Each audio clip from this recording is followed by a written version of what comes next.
Tillerson strip marks also a new level of involvement for Washington in what's being called the biggest diplomatic and political crisis in the region in years. Al-Ahmed is director of the Institute for Gulf Affairs. He joins me in the studio to talk about all this. Ali, welcome to the program. Thank you so much. So what do you make of what Tillerson said while he was in Doha? There seems to be a memorandum between Qatar and the United States on fighting terrorism. Significant? It is significant in one way, that it is basically pushing the United States closer to the Qatari position in this conflict. But they weren't in the beginning. They were not. And United States, let's be honest, between Trump and the State Department, they have been playing good cop, bad cop. So Trump is supporting Saudi position, and the State Department kind of takes the Qatari position. And I think they are playing the Gulfies against each other to gain financially. Trump got $400 billion, and Tillerson is going to get hundreds of, maybe tens of billions from the Qataris. Let me ask you about the center of this rift. Saudi accusations that Qatar is sponsoring or is funding terrorism. But let's not forget, Saudi Arabia is not blameless here. The September 11th attacks, most of the hijackers were from Saudi Arabia. Osama bin Laden was a Saudi. So if Saudi Arabia and its allies are making all these demands from Qatar, what is the responsibility of Saudi Arabia? Are they going to make a pledge? I think the Saudis and the Emiratis have a bigger problem with that. You mentioned Saudi Arabia, but two of the hijackers were from the UAE, and the money that came for the September 11 hijackers came through the United Arab Emirates, and they flew from the United Arab Emirates, most of them. So you're talking about the kettle calling the pot black. The Saudis have a greater responsibility when it comes to September 11 and other terrorist attacks. The largest number of ISIS and Al-Qaeda terrorists in the Gulf come from Saudi Arabia. In fact, dominating mostly from the Middle East come from Saudi Arabia. Not only the people, manpower, ideology, financing come from Saudi Arabia, even officially.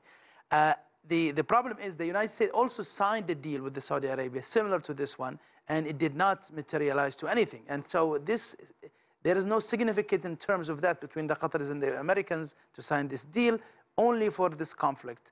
I thought it was interesting that a deputy to Tillerson said, this is a two-way street. Yes. There are no clean hands here. He's right.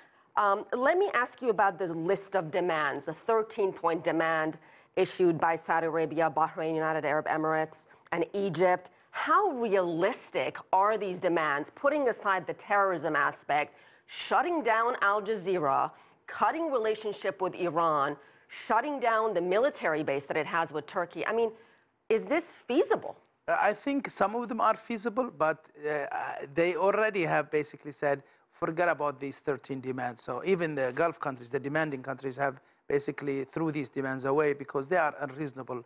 Some of them are reasonable, and the Qataris agreed to them in the secret document that was signed in 2014. Do you know which ones they would possibly concede on? Like, supporting Hamas and Muslim Brotherhood. And Hamas is already finding another path with the UAE, interestingly, through the Egyptians. So they are jumping ship from the Qataris. That's their plan B. And Muslim Brotherhood support, I think that will stop from Qatar, and that will kill the Muslim Brotherhood movement. Supporting certain groups that are terrorist will stop as well. But Al Jazeera, I think, will become, just like it was, a propaganda arm of the Qataris, and they will tame it down. The U.S. has a major military base in Qatar. What does this mean for the United States? And will this dispute, Ali, push Qatar even closer to Iran and Turkey? No. It will be the opposite. It will. I think the Qataris realize that Iran and Turkey cannot really help them here. They can give them, milk and bread, but that's all about, even the Turkish base, it's irrelevant and materialistically because it's only 800 people with very little arms.